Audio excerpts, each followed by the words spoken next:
Every house needs to have a tree in front of it. And by knowing that, that's why 6 years ago, my wife and I, we left the city of Toronto to come to the country where we started a tree farm on our 40 acres of land. One of the best decisions I ever made in my life, simply because a measure of a man is a person who plants a tree knowing full well they'll never sit underneath its shade. And by doing that, because I had 22 years of contracting experience and working with builders and property developers, I learned that one of the hardest things to acquire is sod and trees. And you see, when you build a house, if you don't have sod and you don't have trees, it makes it very difficult to sell a property like that. And so what I did was I got in touch with a person who came and tested my soil, gave me a soil analysis. We made some amendments to the soil, and we hired a tree planting company to come in and plant for us 11,000 little trees. If you want to go and have a look, come on, let's go. On our way to the trees, let's look at all the soil that we make. We make all this soil with manure, wood chips, wood, all kinds of refuse that we have all across our farm that we have every single year. And before you take on a venture of planting trees, the best thing you can do is test your soil. An analysis done, and that way it'll tell you exactly what will and will not grow.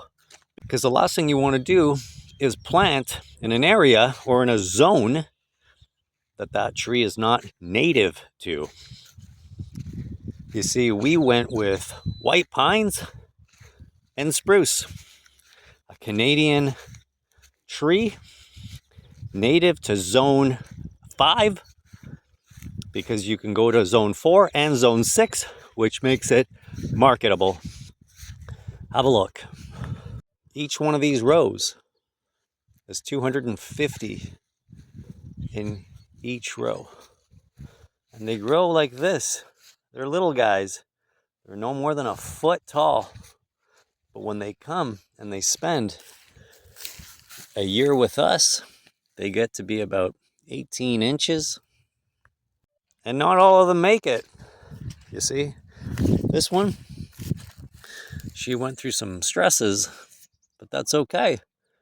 Because that's what makes a tree strong, is stress. But one of the things we did before was made sure that our drain lines right here are taking away the excess water. It took about 2 years to plan and test and get all your ducks in a row before you start planting. Because what'll happen is, our first year when we came here, we went to the seedling farm and we bought a bunch of trees willy-nilly. And we got some soil and put them in bags. And, well, I'll tell you, out of 3,000 plants that we bought, only 200 of them made it. We had a lot of loss. We also went through a heavy drought. We learned a lot. And then we learned that sometimes it's better to hire people that are going to get the job done right the first time than us making mistakes over and over again. Because one of the things that is universal in farming is that you're going to have a lot of loss. And you have to be able to minimize the risk. Farmers are the original everything. They're the original physicians, economists, pharmacists, grocers. Yeah, we're the original. And I can say that now because I've been here for almost 6 years. After year 5, I'd consider myself a professional farmer. Professional at minimizing risk and being very in tune with what's going on. Those of you who follow my channel know that I speak about a couple of things: farming, homesteading, economics, and I talk a little bit about politics, but I don't like to dive into that very often anymore. I just don't care enough.